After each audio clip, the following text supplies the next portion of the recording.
ഇനി നമ്മൾ നോക്കാൻ പോകുന്നത് IT Act 2000 ഫീച്ചേഴ്സാണ്. First one legal recognition of electronic records and signature. Electronic റെക്കോർഡ്സിനും സിഗ്നേച്ചറിനും എല്ലാം ലീഗൽ റെക്കഗ്നിഷൻ തരുന്നത് IT Act ആണ്, അതായത് ഇൻഫർമേഷൻ ടെക്നോളജി ആക്ട് ആണ്. Penalties for cyber crime, hacking, data theft, identity theft, ഇതെല്ലാം ഇൻഫർമേഷൻ ടെക്നോളജി ആക്ട് 2000 അണ്ടറിൽ വരുന്നതാണ്. Establishment of cyber appellate tribunal, cyber appellate tribunal set up ചെയ്തിരിക്കുന്നത് നമ്മുടെ ഇൻഫർമേഷൻ ടെക്നോളജി ആക്ടിൻ്റെ അണ്ടറിലാണ്. അതേപോലെ guidelines for data privacy and protection, data പ്രൈവസിക്കും പ്രൊട്ടക്ഷനും വേണ്ടിയിട്ടുള്ള guide lines. പിന്നെ recognition of electronic governance, filing, contract, ഇതൊക്കെ നമുക്ക് ചെയ്യാൻ വേണ്ടിയിട്ട് ഇൻഫർമേഷൻ ടെക്നോളജി ആക്ട് നമ്മൾ ഒത്തിരി ഹെൽപ്പ് ചെയ്യും. പിന്നെ amended periodically to include data privacy and cyber security. ഇത് പീരിയോഡിക്കലി അമെൻഡ് ചെയ്തിട്ടുണ്ട്. Information technology act 2000 periodically amend ചെയ്തിട്ടുണ്ട്. എന്നാൽ നമ്മൾ ഡേറ്റ പ്രൈവസി, സൈബർ സെക്യൂരിറ്റി ഇതെല്ലാം ഇൻക്ലൂഡഡ് ആണ്. 2008 അമെൻമെൻറ്റിലാണ് കൂടുതൽ കാര്യങ്ങൾ ചേർത്തിട്ടുള്ളത്.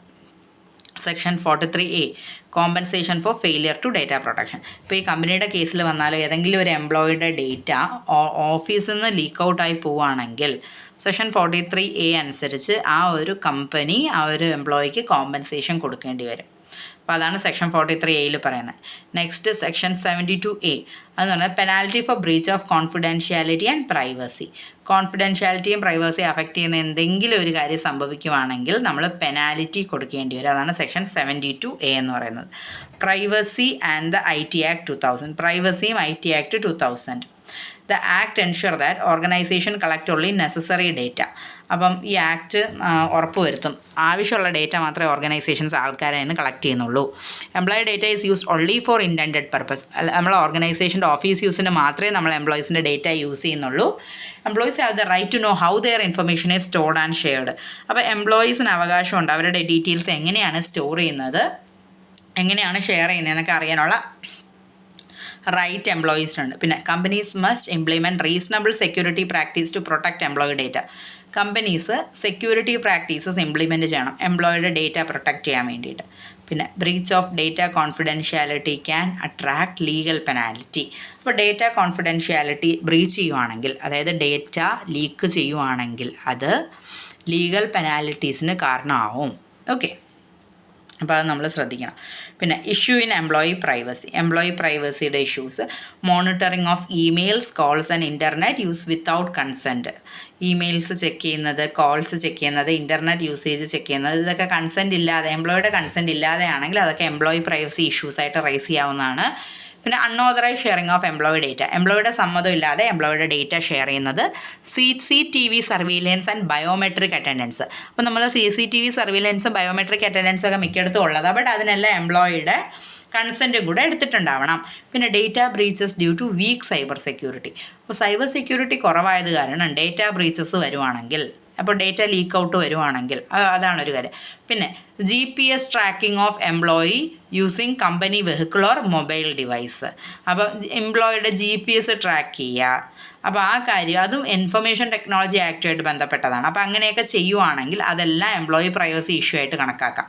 പിന്നെ balance between organisational control and employee right.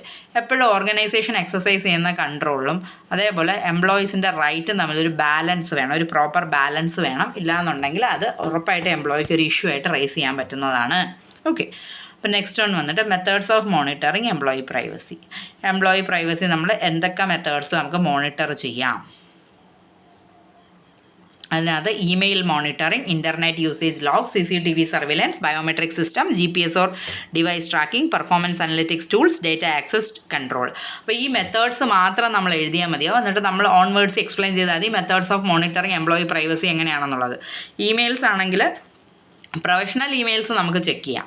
Okay, internet usage ആണെങ്കിൽ അവരുടെ ബ്രൗസിങ്ങും ഡൗൺലോഡ്സും നമുക്ക് ചെക്ക് ചെയ്യാം. CCTV ആണെങ്കിൽ ഒരു വർക്ക് പ്ലേസിൽ അവരുടെ സേഫ്റ്റി, അവരുടെ ബിഹേവിയറും ചെക്ക് ചെയ്യാൻ മാത്രമേ ഉപയോഗിക്കാവൂ. ബയോമെട്രിക് സിസ്റ്റം അത് അറ്റൻഡൻസ് മാർക്ക് ചെയ്യാൻ വേണ്ടി മാത്രം. ഇനി GPS ഡിവൈസ് ട്രാക്കിങ്ങും, മോണിറ്ററിങ് ഫീൽഡ് എംപ്ലോയീസ്, നമ്മൾ ഫീൽഡിൽ പോകുന്ന എംപ്ലോയീസിനെ ട്രാക്ക് ചെയ്യാൻ മാത്രമേ GPS ഡിവൈസ് ട്രാക്കിങ്ങും യൂസ് ചെയ്യാൻ പാടുള്ളൂ. അവരുടെ പേഴ്സണൽ ട്രാവൽസ് ഒന്നും നമ്മൾ ട്രാക്ക് ചെയ്യാൻ പാടില്ല. പെർഫോമൻസ് അനലിറ്റിക്സ് ടൂൾസ് എന്ന് പറയുമ്പോൾ ട്രാക്കിംഗ് വർക്ക് ഔട്ട്പുട്ട് നമുക്ക് ട്രാക്ക് ചെയ്യാൻ വേണ്ടിയിട്ടാണ് പെർഫോമൻസ് അനലിറ്റിക്സ് ടൂൾ യൂസ് ചെയ്യുന്നത്. അപ്പോൾ ഒരു വർക്ക് ഔട്ട്പുട്ട് ട്രാക്ക് ചെയ്യാൻ മാത്രമേ അത് യൂസ് ചെയ്യാവൂ, മറ്റൊരു ആസ്പെക്ട്സും ചെക്ക് ചെയ്യാനായിട്ട് അത് യൂസ് ചെയ്യരുത്. ഇനി ഡേറ്റ ആക്സസ് കൺട്രോൾ എന്ന് പറയുമ്പോഴത്തേക്കും സെൻസിറ്റീവ് ഫയൽസ് ഒന്നും ആക്സസ് ചെയ്യാനായിട്ട് പറ്റത്തില്ല എംപ്ലോയീസിൻ്റെ. അത് നമ്മൾ പറഞ്ഞു, എംപ്ലോയിയുടെ പേഴ്സണൽ ഡീറ്റെയിൽസ് പോലും HR ഉള്ള എല്ലാവർക്കും പറ്റത്തില്ല. HR ഓതറൈസ്ഡ് ആയിട്ടുള്ള 1-2 പേർക്ക് മാത്രമേ എംപ്ലോയീസിൻ്റെ പേഴ്സണൽ ഡീറ്റെയിൽസൊക്കെ ആക്സസ് ചെയ്യാനായിട്ട് പറ്റത്തുള്ളൂ. ചിലപ്പോൾ എന്താ HR മാനേജർ, സീനിയർ മാനേജർക്ക് മാത്രമായിരിക്കും അത് കാണാൻ പറ്റുക, വേറെ ആർക്കും അത് കാണാൻ പറ്റണമെന്നില്ല.